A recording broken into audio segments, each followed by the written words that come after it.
warahmatullahi wabarakatuh. Kami dari kelompok 5 akan mempresentasikan makalah peninjauan terhadap laporan keuangan PT Pegadaian periode 31 Desember 2020 dan 31 Desember 2021 dengan saya Siti Rodia, saya Intan Nuraini, Dan saya Anggi Anggraini. Pemerintah memiliki hak, wewenang, dan kewajiban untuk mengatur dan mengurus sendiri urusan pemerintah dan kepentingan masyarakat setempat. Sesuai dengan peraturan perundang-undangan, maka dari itu pemerintah berkewajiban untuk mengatur dan mengurus pengelolaan keuangan, serta membuat pertanggungjawaban atas kegiatan yang berkaitan dengan keuangan. Seiring dengan perkembangan akuntansi di Indonesia, semakin banyak perusahaan yang berkesinambung di bidang akuntansi, salah satunya di bidang pegadaian. Setiap perusahaan memiliki laporan keuangan berperiodenya masing-masing yang harus diberikan pada pemerintah. Dalam hal ini, pemerintah sebagai pemakai laporan keuangan, pemerintah berkewajiban meninjau laporan keuangan tersebut sebagai alat pegadaian, evaluasi kerja, sebagai salah satu pertanggungjawaban dan sebagai dasar pengambilan keputusan. Batasan masalah. Pengambilan keputusan terhadap PT Pegadaian setelah dilakukan peninjauan terhadap perbandingan laporan keuangan PT Pegadaian 2 tahun terakhir. Rumusan masalahnya yang pertama, bagaimana pengaruh hasil akhir laporan tersebut terhadap pemerintah. Dan yang kedua, keputusan pemerintah setelah melihat hasil akhir laporan keuangan tersebut. Tujuannya, mengetahui perkembangan keuangan pada PT Pegadaian, mengambil keputusan atas PT Pegadaian. Manfaatnya, menentukan biaya program fungsi dan aktivitas setelah memudahkan analisis dan melakukan perbandingan dengan kriteria yang telah ditetapkan, membandingkan dengan kinerja periode-periode sebelumnya dan dengan kinerja unit yang lain, mengevaluasi tingkat ekonomi, efisiensi, dan efektivitas operasi program, aktivitas, dan fungsi tertentu.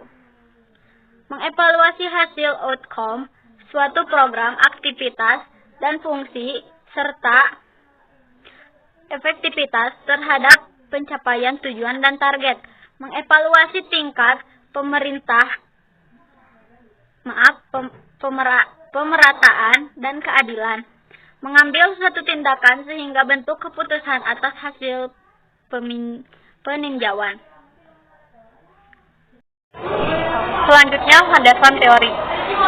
Menurut standar akuntansi keuangan menyebutkan bahwa laporan keuangan adalah proses pelaporan yang meliputi laporan neraca, laba rugi, dan laporan perubahan posisi keuangan, di mana disajikan dengan berbagai cara seperti laporan catatan, arus kas, dan laporan lainnya yang merupakan bagian dari integral laporan keuangan tersebut.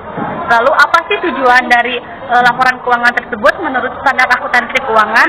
Tujuannya yaitu yang pertama untuk menetapkan dasar-dasar bagi penyajian laporan keuangan, dan yang kedua yaitu tujuan umumnya atau general purpose financial statement, yang selanjutnya disebut dengan laporan keuangan agar dapat dibandingkan baik dengan laporan keuangan periode sebelumnya maupun pada laporan keuangan perusahaan lain.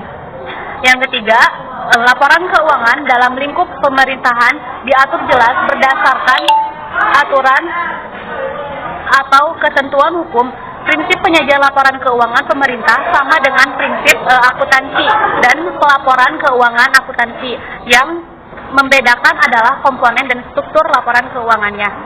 Selanjutnya, mengenai definisi pegadaian, salah satu ahli yang bernama Sigit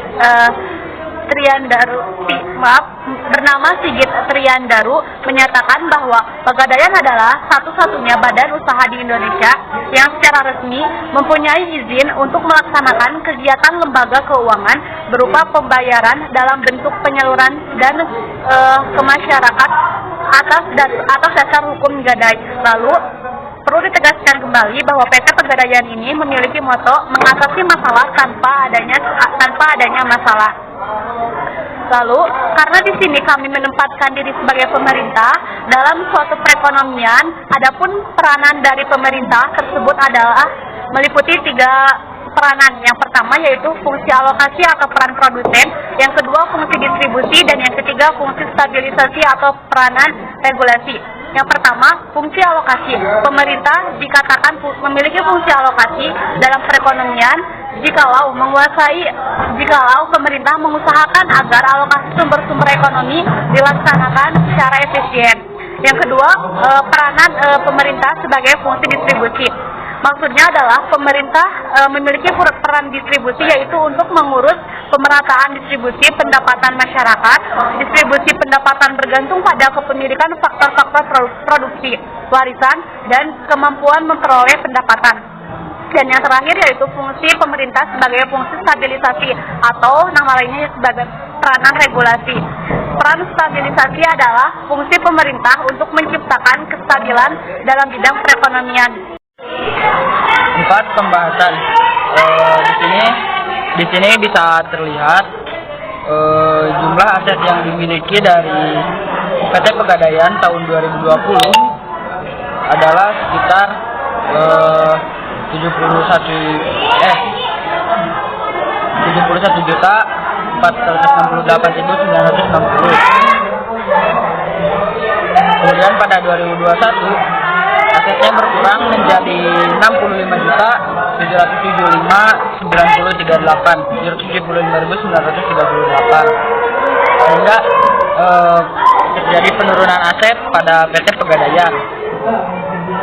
Lalu kemudian pada bagian laba di sini terlihat mengalami peningkatan yang cukup besar, bisa dikatakan cukup besar, yang awalnya 323.518 menjadi 388.283 hingga terdeteksi terjadi kenaikan sekitar